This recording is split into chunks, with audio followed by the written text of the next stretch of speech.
more person coming. Oh, that's right. They're coming. You guys hear me all right? So this means don't swear.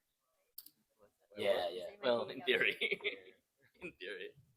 I'm not going to be good at that. Just get it. I don't think there aren't actually any children here, right? Oh no, there is one. All right, thank you. I'm gonna corrupt you.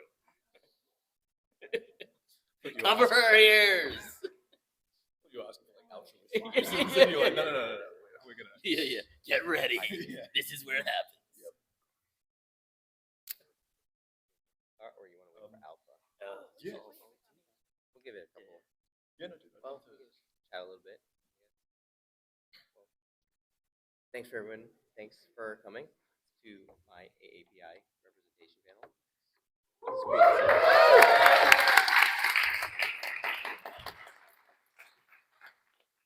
you guys all having a good convention. All right. Well, we do have one more person coming. She's coming directly from a panel like across the entire hall. So Cut to Alpha. Just yeah, exactly. Sprinting. Yeah. Yeah, we'll just get it started, and then she can just jump in and go on. So my name is Justin. I'm an aerospace engineer by day, jiu-jitsu black belt by night, but full-time He's nerd. got the coolest life. I'm sorry. He's got the coolest life. I'm just You want to said that. You undersold that so Yeah. bad. Like, do you understand what that means? It means that like he's like a super brainiac and he can kick your ass. Like that's kind of what that means. I guess. testing the tolerances of a fuselage and the human body. Yes. It comes in handy. But yeah, I put this panel together probably 4 years ago because I dressed up as Shang-Chi one year and nobody knew who I was. So I got fed up and I was like, you know what? I'm just going to start a panel and we're just going to talk about Asian characters and stories. And over the years, it's evolved into telling the story of the creators behind the characters and stories.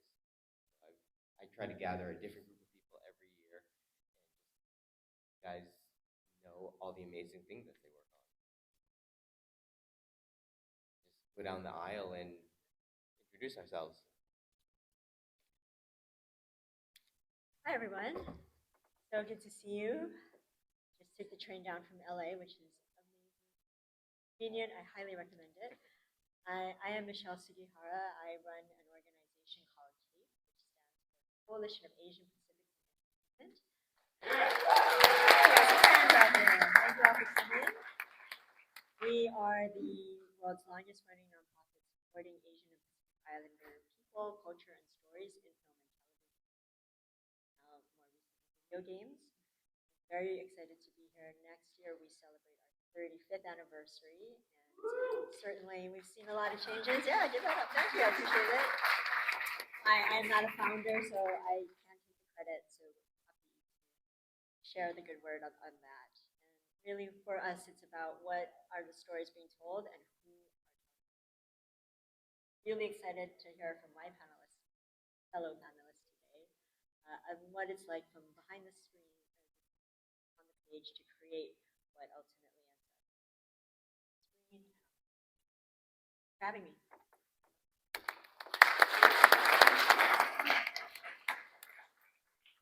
Hey everybody, I'm Pornsak Pichetshote. I write comics. Oh, thank you. All right. I write comics and TV. Pertinent to this, I've written a comic called The Good Asian. I've written a comic called The Manchurian.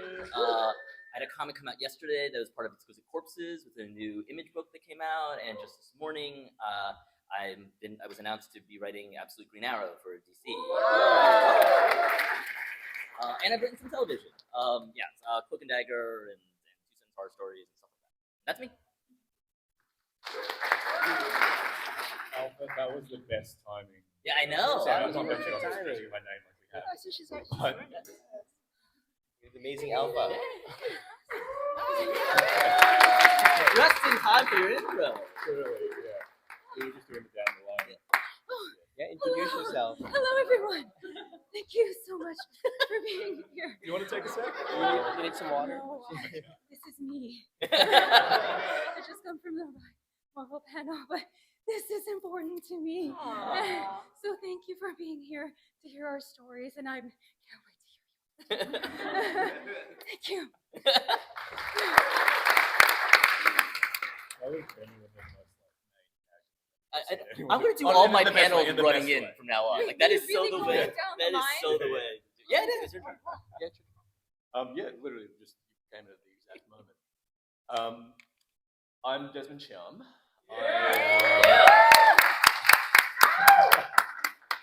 I'm a pretty face. No, I'm an actor, and I have the privilege of saying and bringing to life things that people much wiser and much more intelligent than me put down on a page.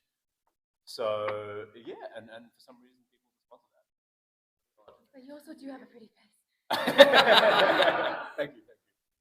So yeah, I hope we can answer some questions today, spread some hope, get things moving forward in the right direction for us. Yeah. Yes. Joyride was great. It That was a good was. moment. Even shooting that was truly such good people. Miss that set. Really, really good. Thanks, man. Right, so we'll get right into the questions. Yeah, I grew up watching American television, so I didn't have too many Asian faces to look up to. But some of the biggest ones were Ernie Reyes Jr. And he played a big part in me getting into martial arts. The aerospace is more my parents and grandma. But what were some of the characters or stories that got each of you into your industry or wanted to do what you do? Want to just go down the line? We'll go Michelle first and then right down. Sure, I can jump in. I'm a fourth generation Japanese American from. So I still say I have not seen yet, and that's part of what fuels me to continue to do the work that I do, because there's so many stories that have not been told yet, and that we still need to push into to be heard. When I first started at Cape 10 years ago, it was 1 month after Fresh Off the Boat, and so that for me was like, oh my gosh, this I didn't know it at the time, but that was really the gateway and the start of the wave that was where we are today is so different from where I started at Cape 10. So it's really, especially now in this particular climate that we're all in, to really double down and fight harder so that our stories will. Yes, I mean, I guess I have two answers to that. Is sort of like I think the first Asian I saw on screen was Dustin Nguyen on 21 Jump Street, and like that was like huge for me because he had like a love interest and he was badass and all that kind of stuff. But honestly, like what got me the story I remember like influencing me the most is just like watching Mannequin like 50 times, like a couple times in the theater, many more times on video, and it's just like, oh, they hang out, they live in a mall, like that's, I'm like in third grade, that's fantastic.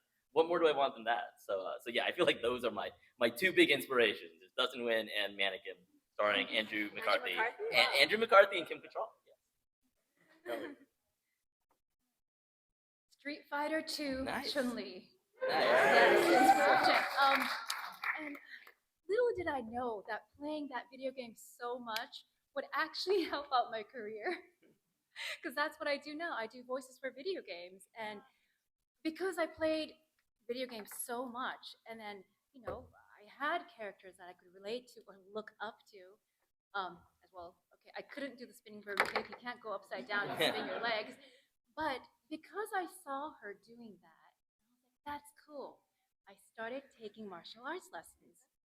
That taught me how to carry my voice in a tough way. My usual voice is actually up here. Like, I speak more like a nice Japanese person, because we all speak up here in Japan. We want to be polite as possible. But that gave me range, like having that training. So I work with her, what I do now. Toughness in your voice haunts me in every round of Marvel Rivals. Every time I hear that alt go off, I'm like, Oh, you're playing. Thank you. Yeah, and then I die a lot because your character's alt. Silence alt. I also have a multi-part answer, which is a bit, I think speaks to the importance of representation scale, at any scale is sort of what I'm saying. The first time I saw Asians in media, random ass episode of Castle, it was like season 8, Interesting. and it was like a Chinatown story, Huh. and it was Lanny June, and I can't remember the younger actor's name, and they were brothers. And it's crazy. It's like a tragic scene. One of them has to shoot the other one, and it had a lot of like family reckoning stuff in there that it actually handled quite nicely. And it was just there were 2 guest stars in a single episode of Castle, and that was the first time I was like, oh shoot, we can do this. Like, they're showing a range here. They're showing gravitas and emotional pull. And then at the same time, I was watching that and watching all this like cool shit like Terminator and James Bond and Mission Impossible and all this stuff, and I was like, okay, really cool that this little spark here has happened on this one episode of Castle. Why there is no reason why we can't carry a movie or franchise as well, because the skills are clearly there enough to spark nascent actors' dreams of career.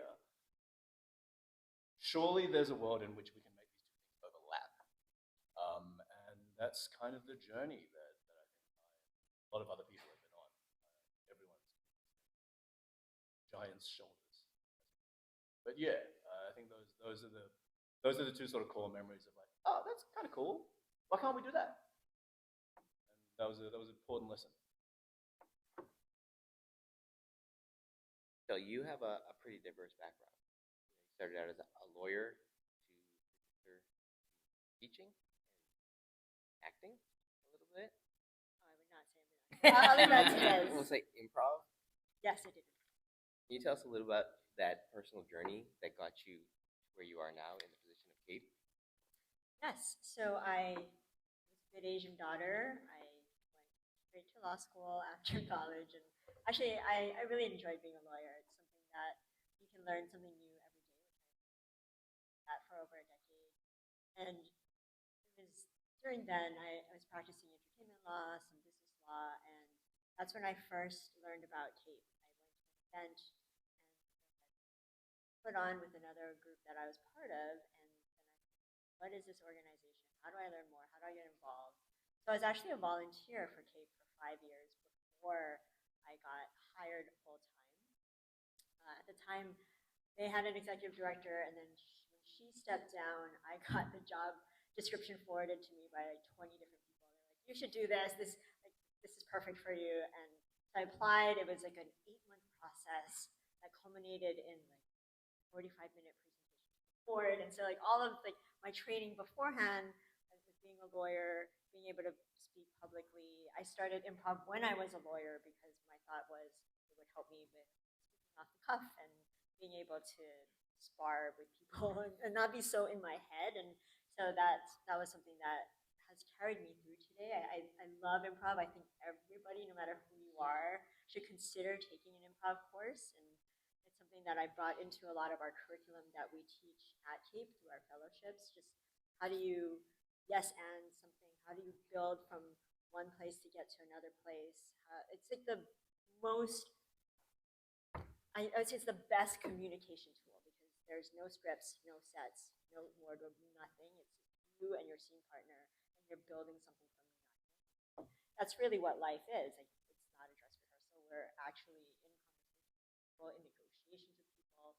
So that's something that I think is a very important tool to have. And what I love most about my job is that because it's kind of like a Swiss Army knife job, like I have to wear so many different hats. We have a very great team, but as a small team, we have 6 people. When I started, there was 2 of us, and so we built. So it's just really collecting all of the pieces of your life to do your next thing. So I always feel like no learning is wasted.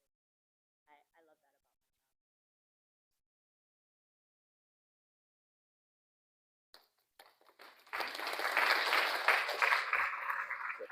When I moved to LA, like Go Cape was such a big part of landing here and making me feel like I belong.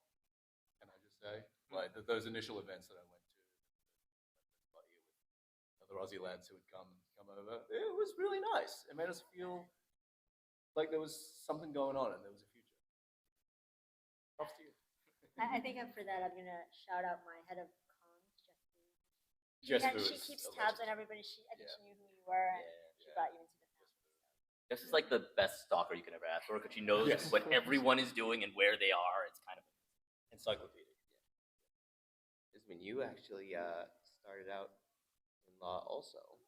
I did. How did you make that transition? That's Oh, Way to look, change. man, life preservation, because I would have made a real terrible lawyer. I would have ruined a lot of people's business deals. Because, well, no. So I finished law school with one of the worst specializations that you can have. It's actually really good. It's a good one. It was international constitutional law and human rights. And the only people who would employ Ew. someone like that. Yeah, I know. But the only people who would employ you was the UN. yeah. Okay. And as it turns out, the UN wasn't hiring. So, and they don't even have an office in Australia. So I really didn't research that path well. So I ended up in tax law, which is just, it's soul crushing. It's not a good place to be. You're sitting there trying to find like families for really sucks. And I remember saying, I'll give myself until I really feel the pull, like to drop this career, and then I would just gracefully let it go. You know, done the 6 years, and then I lasted for 2 years. 2 months in the workforce. That was it. That's as much as I could stomach. Dropped out, was drifting, couldn't figure out what to do, and I was lucky enough to have some good friends who had just done a film in Australia. I think it was Universal's first Australian feature called Tomorrow When the War Began. It's a well-respected Aussie novel. We grew up reading that in high school, so they made a movie of it, and I was friends with 2 of the actors. Why don't you come? You're unemployed. Come help us do our self-tapes. Come hold the camera. So I did. I went and ran camera for them, and then eventually they were like, "Hey, why don't you read as well? Why don't you because I was reading for them as well at a certain point. They're like, why don't you get in front of camera, do this, and then we'll send this to our agents." And it was Chris Bang, who who's on High Potential. Go watch High Potential on ABC. But yeah, they sort of encouraged me to do that. They sent my tapes to their agents, and then their agents said, "Absolutely not." And I had a meeting, and they said, "Go do more work. Go work on it a little harder." So I went away, worked for it, came back, and had another meeting. They went, "Okay, great. We'll sign you up now." And then from there, it was kind of off to the races. So I just got very lucky in that I just left my career with no plan, and was lucky enough to meet 2 very kind people who gave me a plan in a lot of ways. So listen to those people in your life. Try to find those people and let them take you where you might not think you had the strength to go.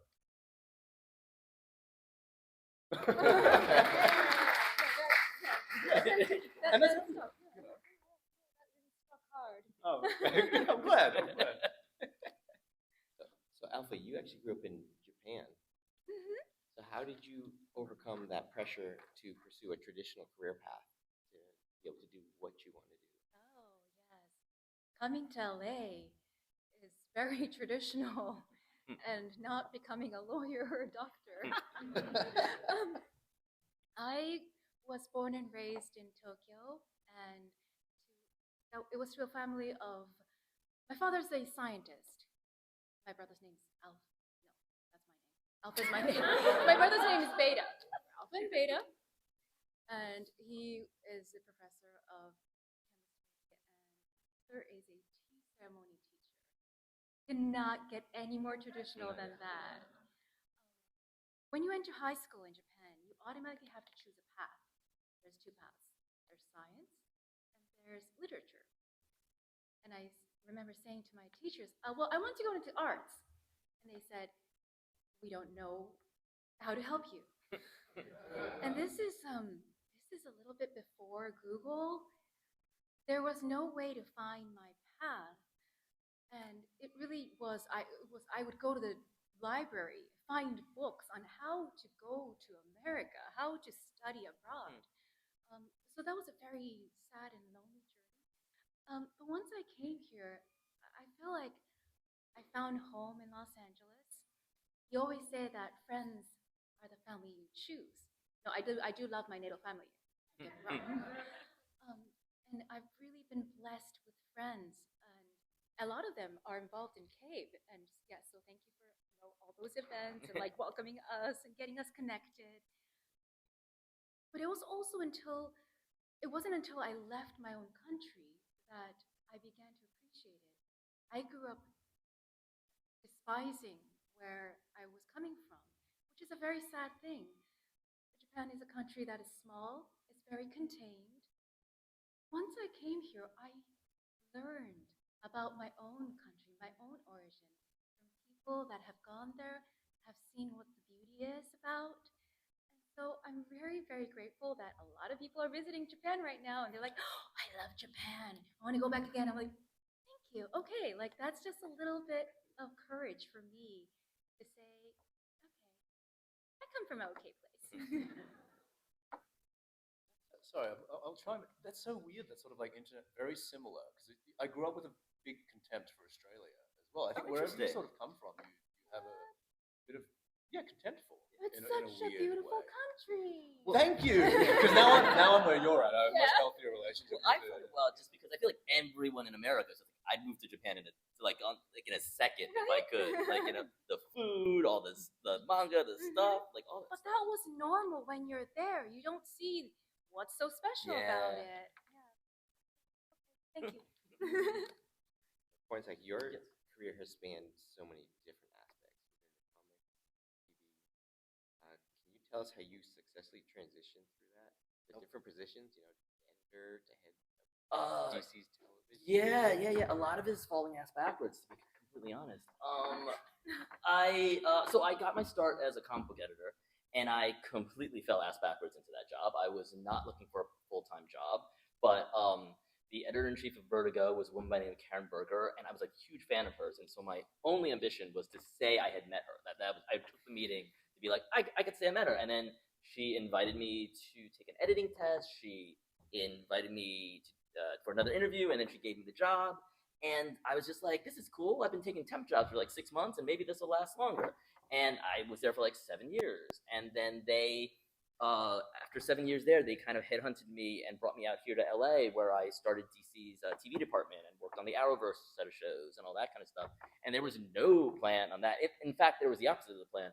When Warner Brothers realized they had a comic book company after like Avengers became a huge hit, they were just kind of like, oh, we should do something. Like, they made $1 billion, maybe we can make $1 billion too. And so there was all these rumors that they were going to move the company, which they eventually did, to LA. And I was like, oh, I'm getting the hell out of here. I'm not moving to LA. That sounds horrible. That sounds like a horrible way to live your life. And so I was like making my plans to leave and to like do some indie film stuff. And then the irony being, they made me an offer to be part of a media think tank to turn comics into other media, and that would eventually lead me to start the TV division out there. And so so I did that, and then that happened. I got to a point where I was getting farther and farther away from the creative process, and so I decided to go back to my roots as a writer. And so I quit my job to write, and then exactly nothing happened for a few years. And then I was lucky enough that, the TV and the comics kind of all happened at the same time. And I've just been riding that wave ever since, and desperately trying not to let any of the plates that have been spinning fall and crash and drop and dial in, so all that kind of stuff. Let's get a little bit deeper. Cool. So Desmond, you've done a little bit of everything from like fantasy, action, drama, comedy. I feel like you're like the king of rom-coms. Oh man, that's been for the last couple of years. Just did another one for Netflix. So can you tell us about the importance of breaking the typical Asian stereotypes when going for these roles? Oh man, I could tell you about it, but I think the reality of why it's important to break that stereotype like exists in everyone's consciousness here. Like we've all lived a certain point where we've run up against that stereotype, and it's been a problem. But I think the really important part of seeing it on screen is, at least for people like me, and I'm working on a theory that we generally tend to come from more collective cultures. Like, I'm from Singapore, which is very, very collective. Tacit permission is a very important thing to kind of show out, as it were. And seeing depictions of someone on screen showing out, getting the shirt off there, or like, you know, getting the girl or guy or whatever. Those are all moments in culture that build the sort of base of this pyramid of permission. That is kind of weirdly important. Like American culture is all about claiming your space and taking your space. And I struggle with that for a long time because, again, I come from a very collective culture. For me, it's not gracious or it's not particularly nice or good to do those things, right? So every little brick that gets built in the sort of like little dance of cultures that we exist between is very, very helpful for, you know, the next generation or the next actor or the next room that you walk into to kind of be like, no, no, no, I got this. Like, my people got my back in a very real way. So I don't know. That's for me how it works. I suspect it potentially may work for other, you know, young Asian American, Asian Australian males. Potentially, it might go wider than that. But that's sort of the theory that I've been, you know, why I think the stronger depictions of, you know, Asian men in media are important. And it's also why, you know, I try to, you know, I do love these himbo roles, Why not? but I try to give them as much dignity as works in the film, right? You don't want to give your grace and dignity any short shrift. I think that's really important because you can always get a cheap laugh. It's so easy to get a cheap laugh. But if you're a practicing artist and responsible, you have a duty to not go for that. You know, and that's harder because, like, you know, a lot of white artists can go for the cheap laugh because it doesn't cost anything. They have the social capital to spend on that. We kind of don't.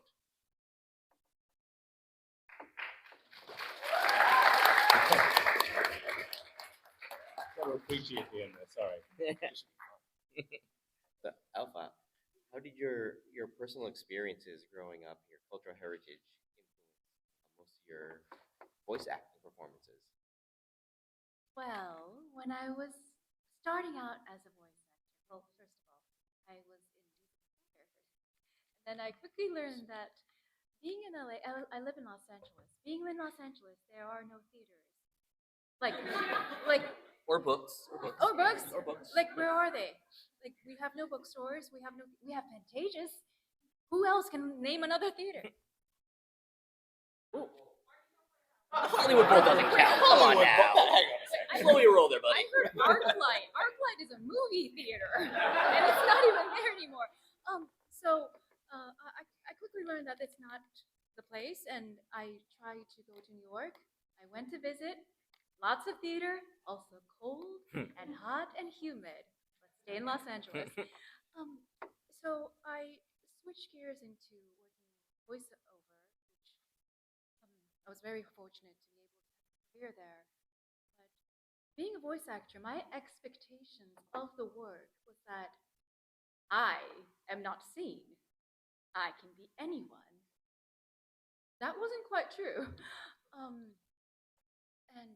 I've noticed that a lot of these roles that come to me or that I book, there is an essence of myself in each and every role.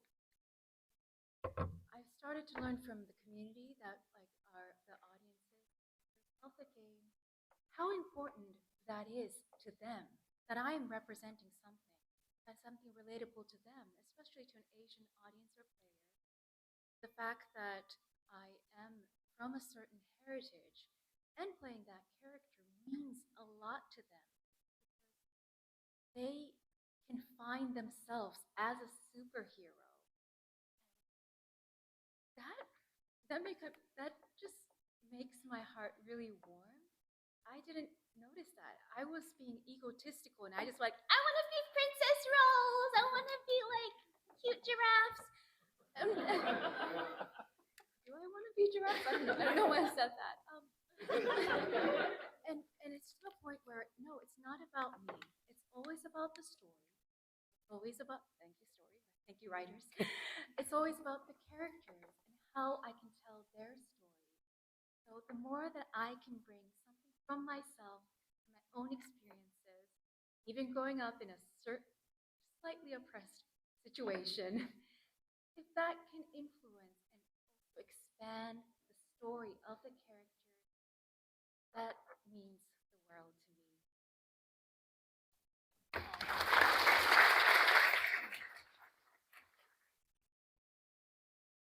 So Michelle, you've been kind of in the spearheading coalition of entertainment for quite a while. What kind of progress have you seen throughout your years with the group? So earlier this month, I made 10 years. And it went by so Oh my fast. god! I feel like I got lucky when you just started. It's so true. So actually, Pornsak was one of the first people I met. When I same. started the job, we got connected through I don't even know. one of my advisors, Yeah. I believe, and we had a meeting. And at that time, I didn't even know how to help. My cousin, talk about yourself. But yes, so we've known each other for a long time, and as I had mentioned, it was 1 month after fresh off the boat, and so even just seeing the growth on screen, the types of stories that are being told now, even within our team, we grew from 2 to 6, and are able just to do more things, be in more places, just to really help more people. Just because it's hard if you don't live in LA, and it's like how do we be part of the industry? And so for us, we've now trying to travel and do more to help people outside of LA proper, and really just to see the growth of the types of stories that are being told. So we talked about Joyride earlier. Like that is such an amazing project where we got to see Asian characters being messy and that they can be sexual, but also like it had a lot of heart. And Dez's character, like it is the levity, but also the depth. And so just to see portrayals like that, and then beef, like we Asians can have road rage. Like we don't have to be so stereotypical. So like another aspect of the work that we do is we do training and consulting for all of the major studios. Talk to them about the tropes and why it's hurtful and why it matters, and have these conversations with them. And so we're starting to see more nuanced portrayals. Of course, we also have our fellowships where we train people to get into the industry and to get jobs and to rise in the industry. And so for us, we're saying, why don't we hire a writer from the beginning of the story and not bring them on at the end just to do a sensitivity pass, but to really build that authenticity. And when we look at casting, we can talk about how does that change things. And so it's really the conversations have changed. The depth of conversations. It's not just are we on screen, but like what are the stories? What are we talking about? We're talking about color. What is that? So like dark skin versus light skin. Colorism. Thank you. Body shapes and sizes. And so it's this whole message of we're not a monolith, but really drilling down into what that means, highlighting different stories.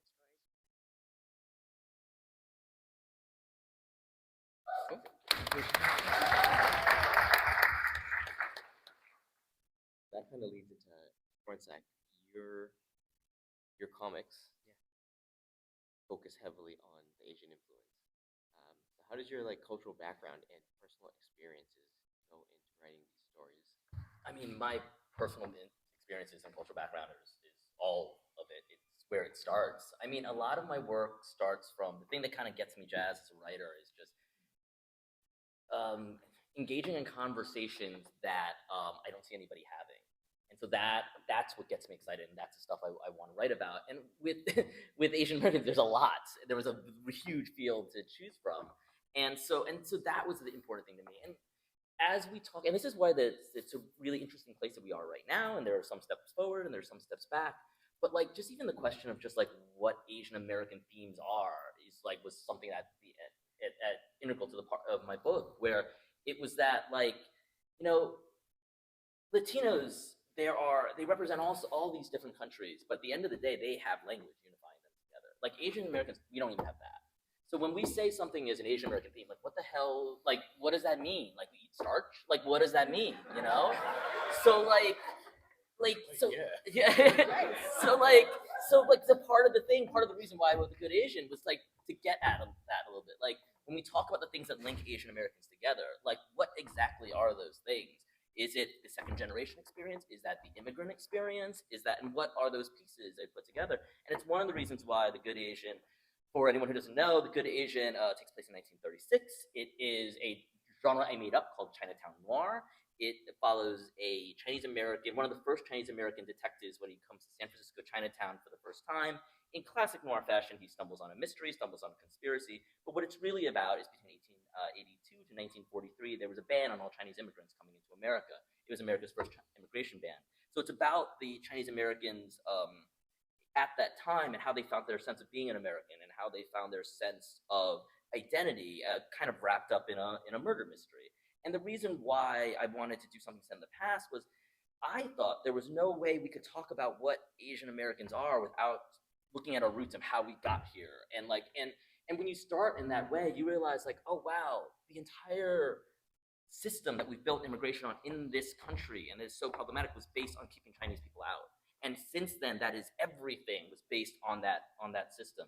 And so one of the things that I found very quickly was that when you are talking about the story of Asian Americans, and when you talk about the story of Asian Americans, it's a very beautiful thing because in 1936, there was no such thing as Asian Americans. There were Chinese Americans, there were Japanese Americans, there were Filipinos. And by 1965, they realized they had more power banding together than they did separated. And when you look at the story of Asian Americans from, the 1880s to the 1960s, that's the story of America right there. That is the story of people that apart do not have power. And only together, by putting aside their differences, by finding these little things that they have in common when they don't even speak the same language, that's the American experience right there.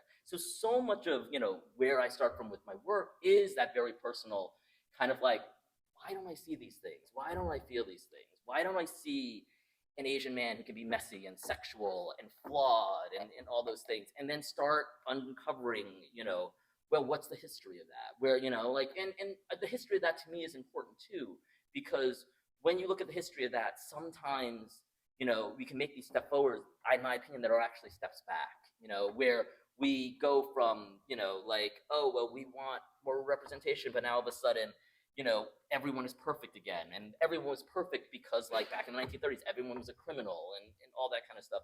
And just so how do you find a way for it to be as messy and as multifaceted as the experience actually is? Because I do think that question of, like, what is Asian American?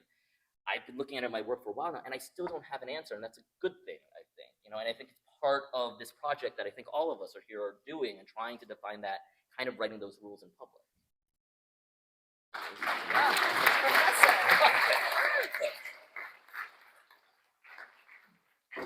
It was beautiful, but I'm still thinking about eating stories. yeah. Well, because white rice is awesome. Rice, yeah. Because white rice is But you know what? awesome. That is what makes you a brilliant writer because, like, you just said something just, on a whim, and it's gonna stick with me the rest of my life. I think we can agree that we have the best staple food. Yeah, 100%. Like, yeah. 100%. It's so good. Yeah. So, are there any specific projects or characters that you guys have felt recently that have made a more significant impact forward?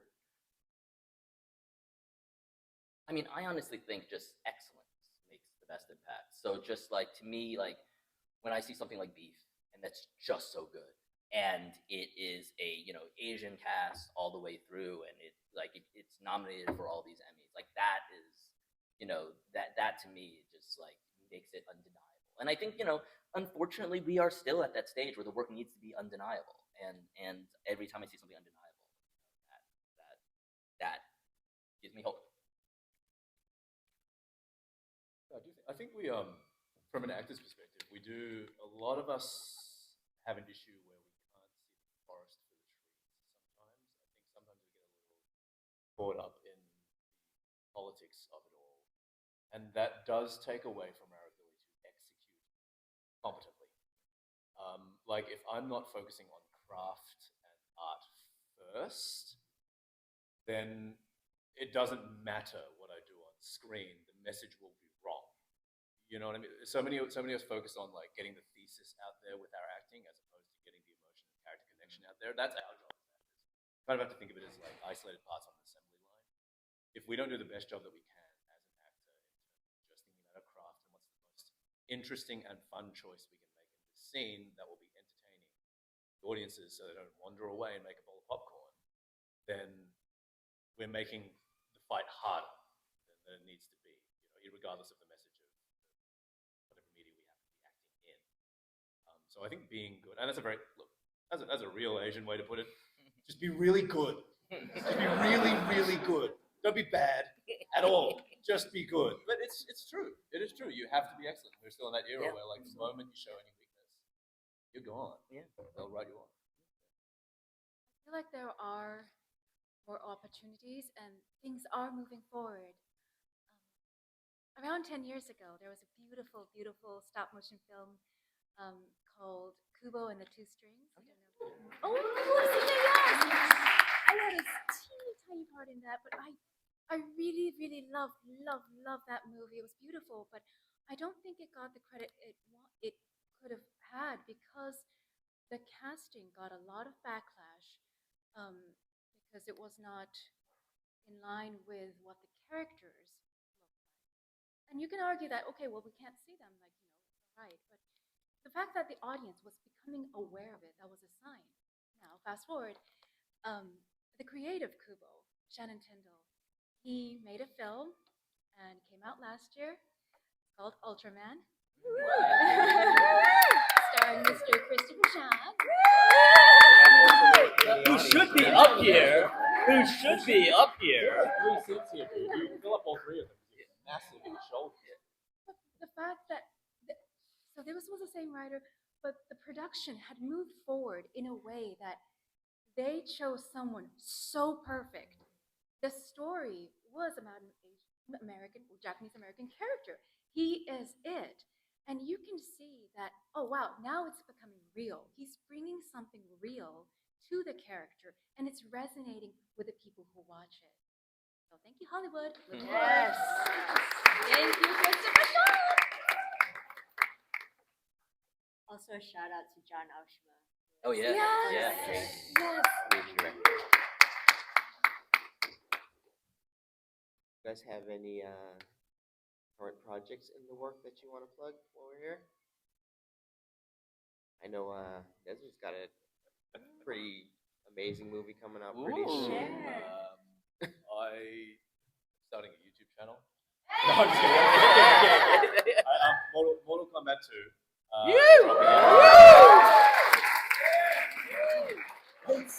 It's so good. It's really good. I can't say anything, but it's really good. It's man, there's some moments that are just straight out of the game. And it's fantastic.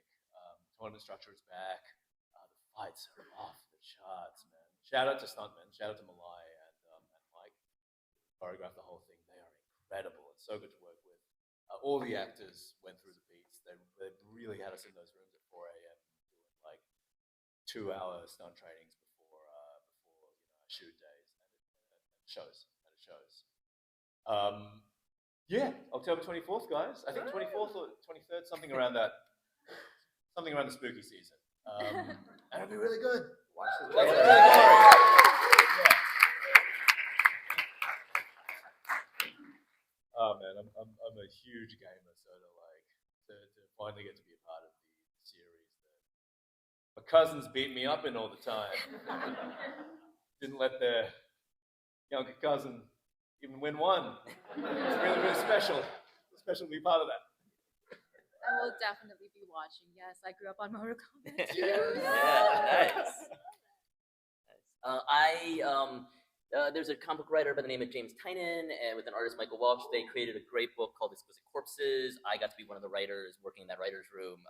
I did an issue that just released yesterday, and that book, it is so much fun to work on something that you can also be a fan of, because we each write a different issue and we hand it off to each other. So I get to be a fan of every new issue that comes out, but then I also get to contribute my little bit. And so that has been a blast from top to bottom. That's in store now.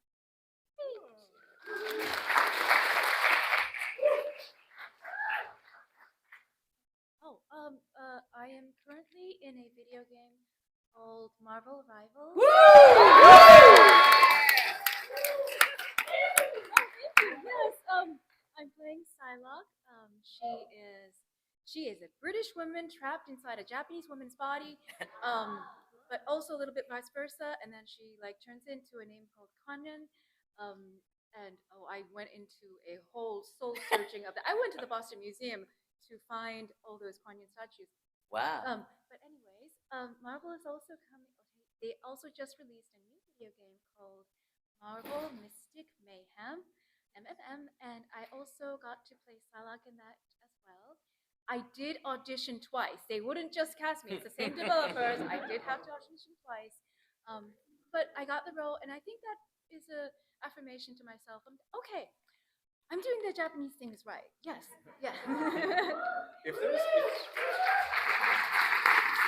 If there's a third Psylocke part and you have to audition again, I know, I have give to me a audition. number. I will kick their doors down and be like, what? Just hire her. That's insane. That they made you audition twice. Yeah, maybe it's because it's mobile in the second game. I hear Psylocke sounds very different in mobile. Sorry, the multiverse mobile, like mobile world 1332 is very different. There has been Yeah. 12 or 13 or 17. There were many, many actresses that voiced Psylocke before this. And Fair, yeah. I listened to all of them and I'm like, breathe. And I think in the end, it just worked when I was myself. Ain't that the key? For Yeah. what we do specifically. Actually, for what every creative person has found us is like, if you just try and tap into the core of what makes you Yeah. you, it really works. That's how you prepare, though. You would listen to the others. Does that get in That your is head? probably the bad way Yeah. to think I was like, that's really because you're like comparing yourself to others from the top, and you get scared and intimidated, because there's all your senpai voice actors, and then you would just want to like sing. But then once you get out there on the stage and you're saying those lines, when it's good writing, it comes, it syncs with you. I was very fortunate to find a role like that. Please keep writing. Oh, thank you. Thank you, nonetheless.